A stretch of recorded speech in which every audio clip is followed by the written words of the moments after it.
Hey,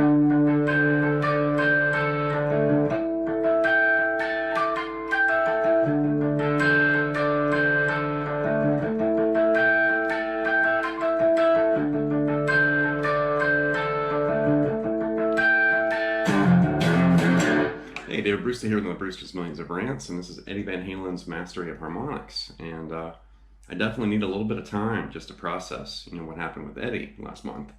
And it was Metal Month, and I was kind of wrapped up in metal. And when the news broke, it just hit me. I'm sure everybody watching this, can relate. It hit me in a really bad way, where I wasn't really prepared for that type of, event or loss. And yeah, it was just hard. It was like, wow, it felt like Superman died or Batman or something, a superhero from my childhood. And in a lot of ways, Eddie Van Halen really was Superman.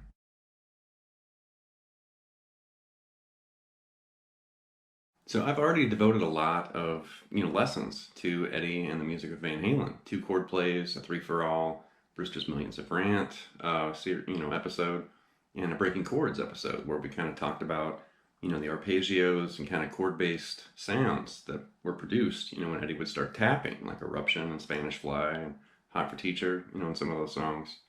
And after he passed, I, was right in the middle of Metal Month and putting lessons together. And I just, like I said, a minute ago, I just needed some time. I was processing and kind of dealing with this news. It's a very unfortunate, event.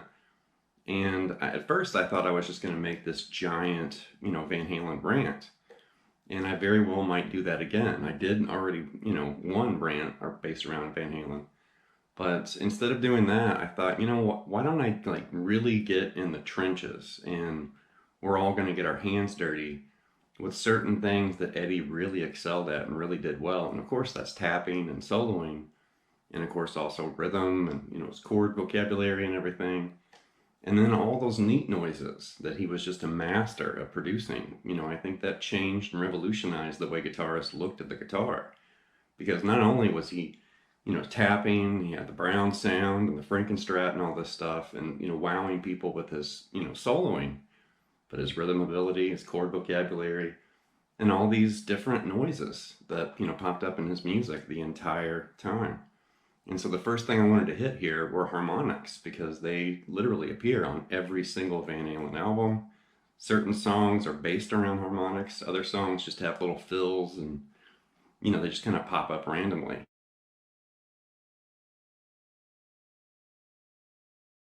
I can't believe it was 18 years ago now, but my first published book with Leonard, Harmonics for Guitar, this is literally, it's a book focused on harmonics, but it really is kind of a secret tribute to Van Halen.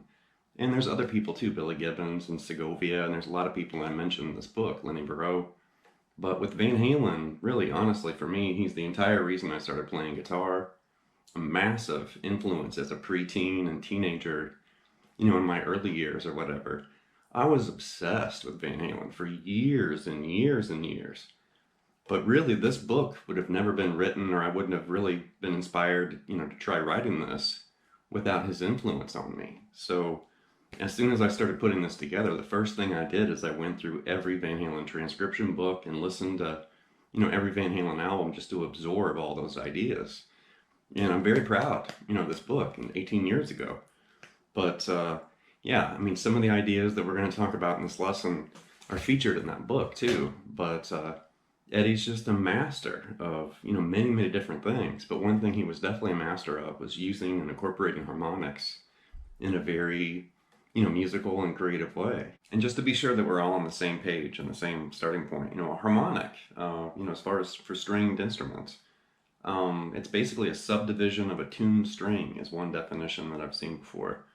And along a tuned string, whether it's a guitar, it could be a banjo, you can actually find harmonics like if you were sitting in a grand piano and the strings, basically are laid out in front of you. If you ran your finger across that string and found the node points, is what they're known as, you can hit harmonics on a piano too. You just have to know what you're doing. But on the guitar, they're very, very popular. Of course, Barracuda by Heart and Roundabout by Yes, and there's a whole bunch of songs that feature harmonics. Red Barchetta by Rush. But with Van Halen, they were almost like it was like he was throwing candy into his music or something. They just popped up everywhere, you know, and during the intro, during the outro, sometimes during guitar solos, little fills. Sometimes he would just make, you know, these screaming noises, whether they were, you know, natural harmonics, which are produced, you know, naturally along the strings, and then artificial harmonics, where that's where you get pinch harmonics, tapped harmonics, plucked harmonics. And Eddie was a master of all forms, natural and artificial. So here's two images to kind of help you really, you know, make sure you're on the right spot to begin. The first image is going to be the definition of harmonics from Webster's Dictionary.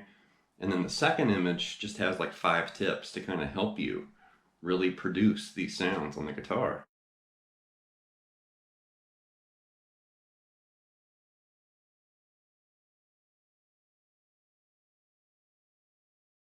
Now, one thing I did in preparation for this lesson is I went back through, you know, all my old Van Halen transcription books.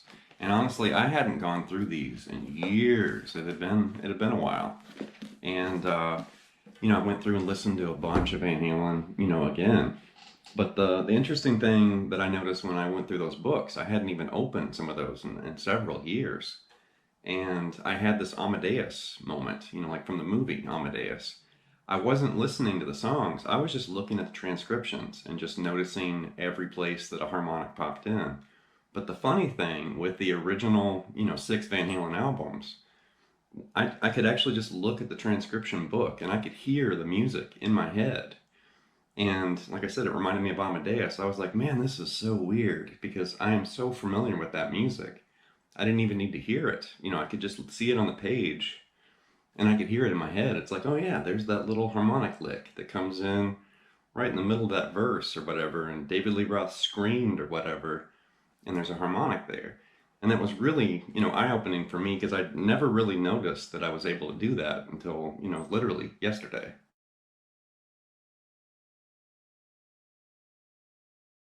I also wanted to add that, you know, certain Van Halen albums have more harmonics than other Van Halen albums.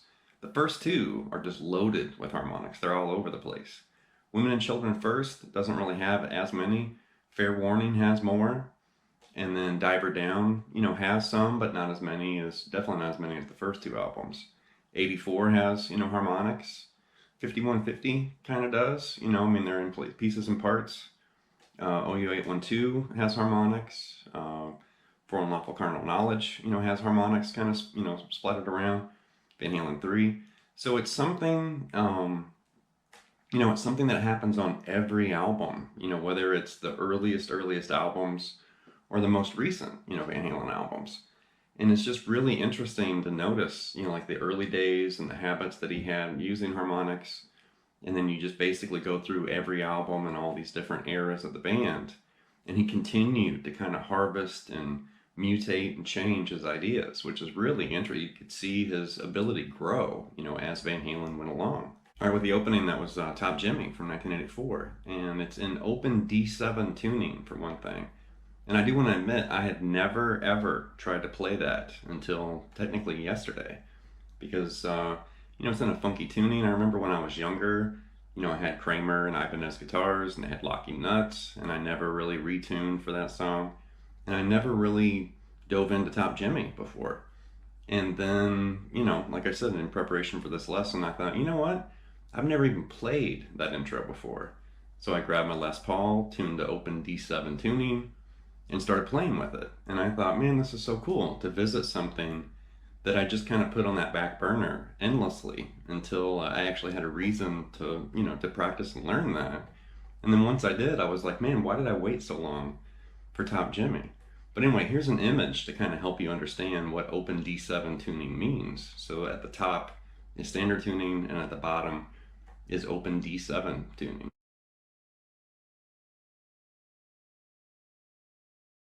As far as this intro section, he's basically just hitting natural harmonics along the 12th, 7th, and he also grabs a couple on the 5th fret area there. But with this tuning, you know, if I just play the 12th fret harmonics right there all the way across, that's basically D7. You know, it's basically a chord. You know, the open strings also are a chord there, but that's just D7. You know, D, A, D, And then you've got A, C, D. So he's literally, hovering above the 12th fret wire right there, which would be the best, kind of fret hand placement to produce natural harmonics. You want to basically put your finger in the same general area you would put a slide, if you were playing slide guitar. You don't really want to have your finger hover over the fretted, area you would normally fret. It's right above that. It almost sounds like a doorbell or chimes or something. And then he's really just kind of picking this little melodic pattern out. There's the 12th fret area right there when it opens. And then basically retreat back to the 7th fret. So right there it kind of goes up the 7th fret. He grabs the 5th fret there on the high E and the B, and then comes down the 7th fret from the B to the A.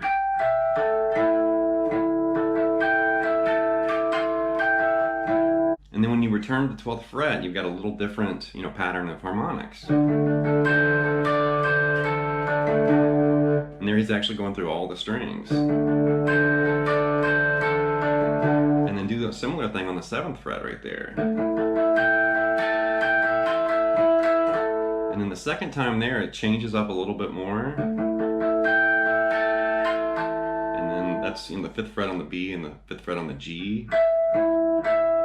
And right there, it's like the 7th fret on the G to the A, 7th fret on the G to the 7th fret on the D. So it's a little different. And then you're back to the 12th fret again. But the interesting thing here, as he kind of fleshes out that intro, is this is D7, on the 12th fret. And then that's going to basically function as A7. So he's literally, creating a chord progression with harmonics, which is so cool. D7 and A7. So play around with Top Jimmy, once you tune your guitar this way. It's really, really interesting. And then once the song starts, all the chords and everything he's doing during the song remain in that tuning, which it's really kind of a head twister where it's like, whoa, this is weird, but it's really, really cool. For the next section, we're going to stick with natural harmonics. We are going to get to artificial harmonics and some of the, weird and wild and kind of tricks and stuff that Eddie, whipped out. But we're going to stick with natural harmonics. I'm using my Strat, and I'm also tuned down a half step.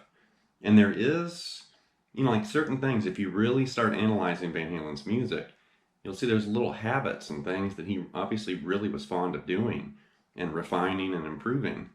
And that, of course, includes tapping and, his chord work. He loves sus chords and different things like that. Certain bending licks and stuff.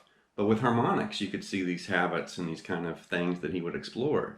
And he definitely loved, kind of cruising along the 12th, 7th, and the 5th frets.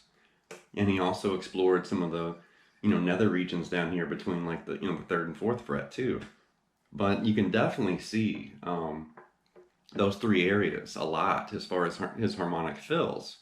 And those are three of the strongest node points on the guitar. The 12th fret, the 7th fret, and the 5th fret. The 19th fret's also a very strong one, way up there. It's also a mirror of the 7th fret. So if you're way up here and you want to hit some harmonics that exist around the 7th fret, you can basically mimic that way up there. The same ones. Interesting, like little harmonic warp right there. But another interesting thing with harmonics is if you start with the 12th fret on the high E and then skip to the G on the 7th, and then just, basically keep that distance but cascade down the strings, you're basically playing E minor pentatonic like this.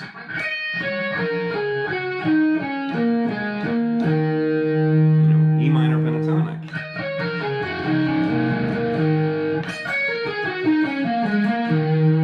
Same notes, just played as harmonics. And there's also a fill in the song Barracuda that uses that. Right? But that's basically E minor pentatonic. So that's probably one reason why Eddie really seemed fond of using those different areas. But think of like a harmonic fill from I'm the One. Of course, he's dipping the bar there at the end. But that fill, it's the 12th fret on the A, D, and the G the 7th fret on the A, B, and the G, and then hit the 5th fret there on the G and dip your bar. Or bend your neck, whichever.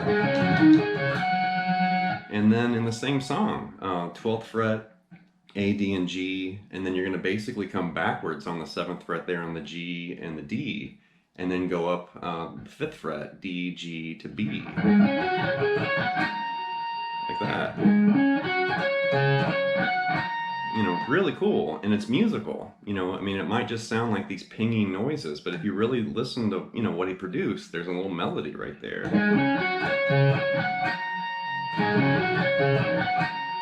And for some more ideas like this, think of Running with the Devil. And there's another one. And there's a melody, you know, kind of being formed with those harmonics. And for some more of these harmonic fill ideas, you know, check out the guitar solo from Somebody Get Me a Doctor from Van Halen 2. And you can hear harmonics appearing in a guitar solo instead of, you know, just little fills during a verse, but something like this.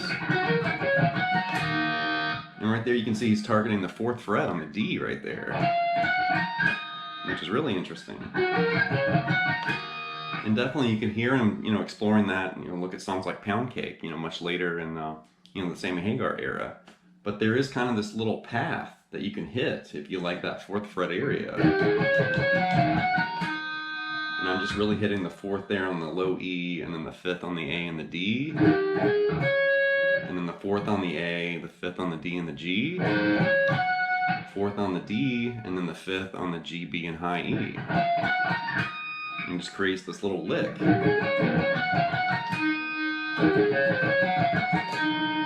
And then as far as licks like that, listen to the song Loss of Control, you know, from Women and Children First. And you can hear he's hitting harmonics on the 3rd fret, on the low E and A, the 5th, the 7th, and the 12th. Like that. And that's actually just kind of, you know, sidestepping and moving around like this. You know, as far as those actual pitches.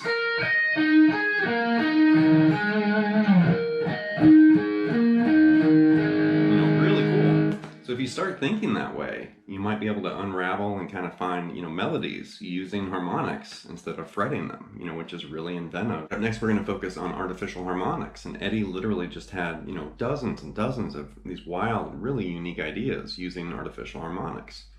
We're not going to really talk about pinch harmonics, even though he did use pinch harmonics quite a bit. But his pinch harmonics were usually like a squeal into a bend, you know, instead of squealing like, say, Zakk Wylde or Dimebag.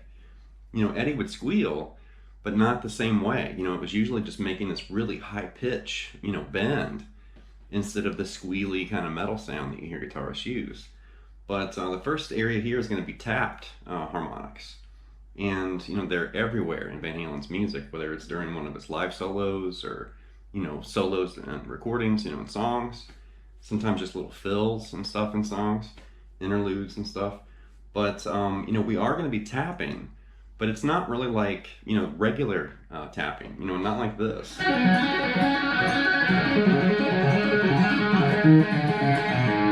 know, we're not actually fretting, you know, we're literally kind of smacking the strings to produce these harmonics. So a good example here, think of Dance the Night Away, like the interlude section, something like this.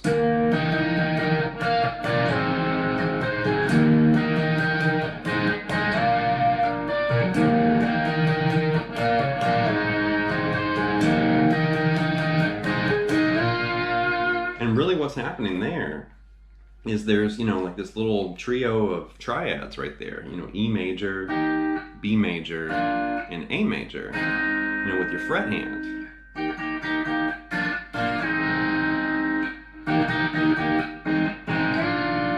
But instead of doing it that way, he's smacking or, you know, tapping these harmonics. So he's grabbing, you know, basically a smacked 19th fret on the low E, which is producing a harmonic, but it's also kind of just giving you that low E overtone too. And then you're literally going to smack a harmonic along the 21st fret, which is going to mirror what you're fretting over here on the 9th fret, because those are the same notes, you know, an octave higher. So you're kind of getting a little bit of the fretted part and a little bit of the overtone from the harmonics there. So when you hear smacked harmonics, you're actually hearing, you know, a lower overtone and a higher one at the same time. I don't know if you can kind of hear that. And then it's going to revert back to that, which is B major. And then you're going to mirror that with your fret hand. So there I'm angling my middle finger and smacking 21, 20, and 19, which is going to mirror what I'm doing with the fret hand. Which is really cool. And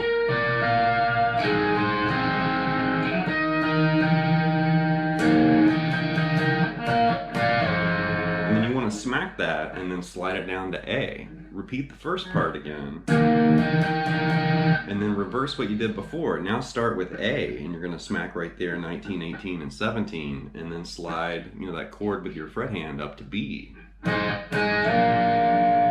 And he's also spelling those chords out like this. You know, right there.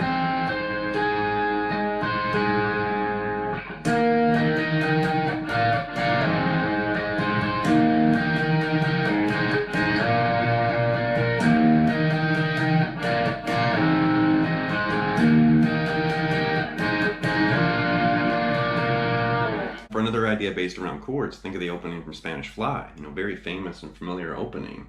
And there he's basically, you know, fretting an E sus4 with his fret hand. And then it moves to A minor, and you're going to incorporate the sus4 and the sus2, you know, that D note and the open B. You know, but instead of strumming it or playing it like that, he's tapping harmonics through that.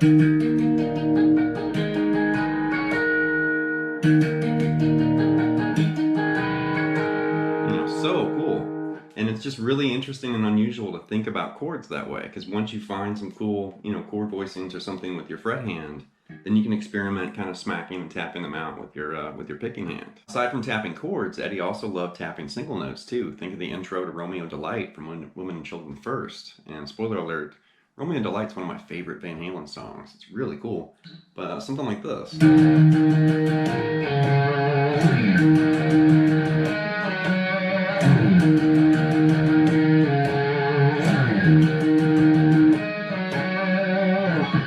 Basically tapping the 12th fret there on the low E, and then he's sliding, you know, E to D on the A string, but he's also tapping the 14th to the 12th fret, and then do the same thing on the D string, you know, tap a harmonic on the 14 to 12, and then slide 7 to 5 on the D.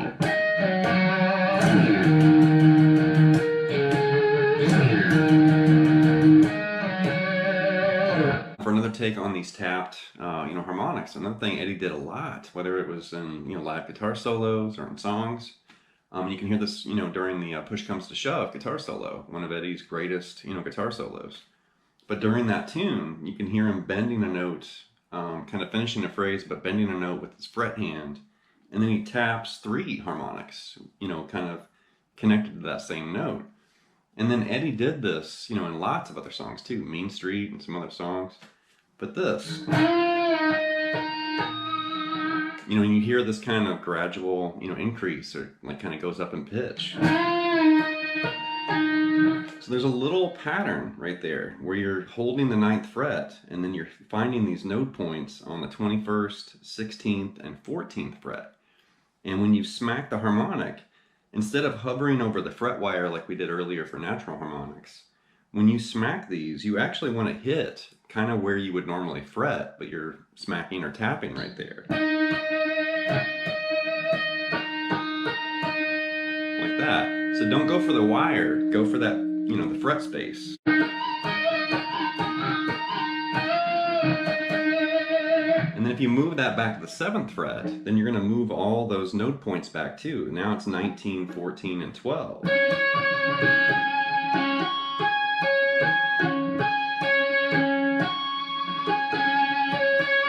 Go back again, there's the 5th fret. Now you're going to be the 17th fret, 12th, and 10th. And you can do this on other strings too. Do it on the D string.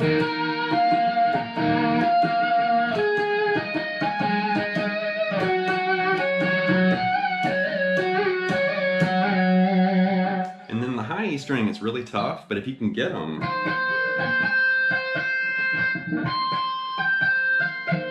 It's really tough up there.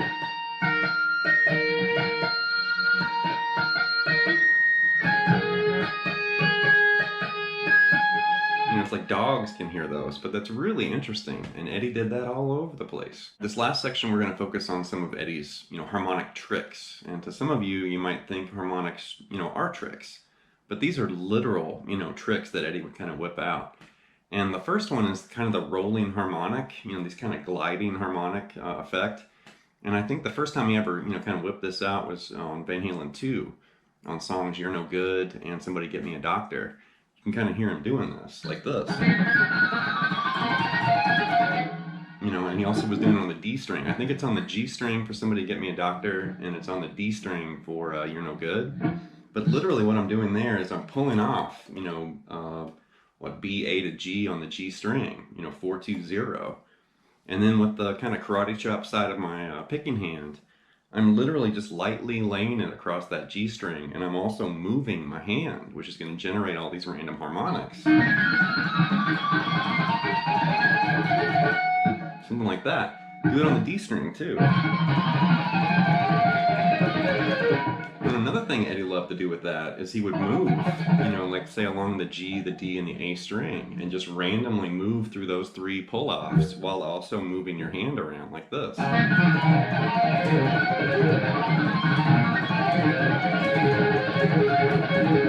It sounds like you're falling down the stairs in outer space or something, but it's really, really cool. This seems really strange, but I did put the bar back on my guitar, and I have just enough play with my bridge, because I do have my bridge set where it's not supposed to move, but I just needed to move a little bit to demonstrate this. But then he also would use his bar, for harmonics and tricks.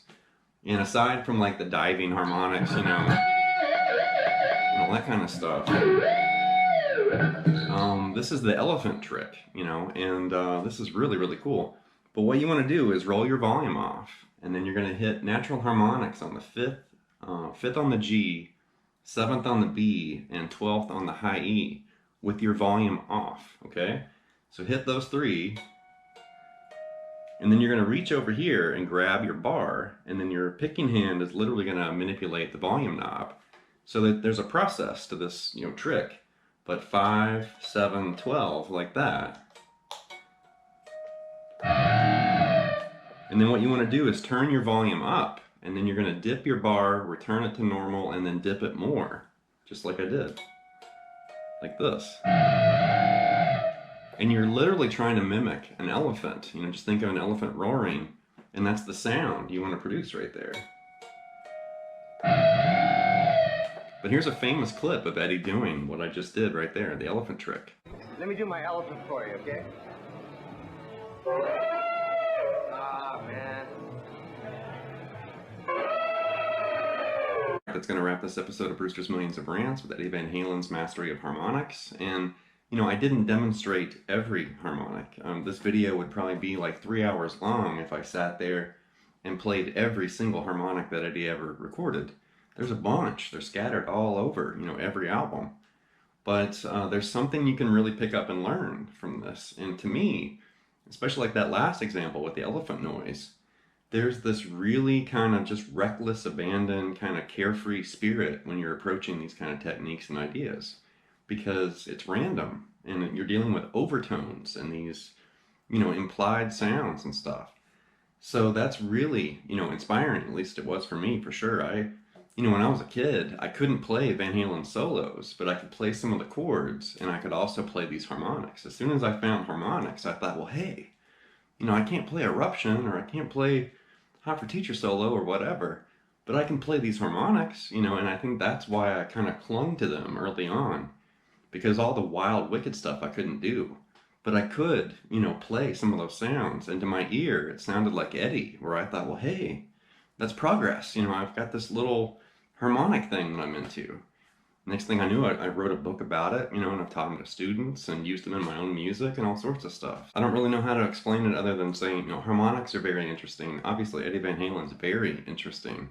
So when you combine those two things together, Eddie Van Halen with harmonics, you can't help but just stop and wonder, like, what was that? Did you hear that? Or did you see that?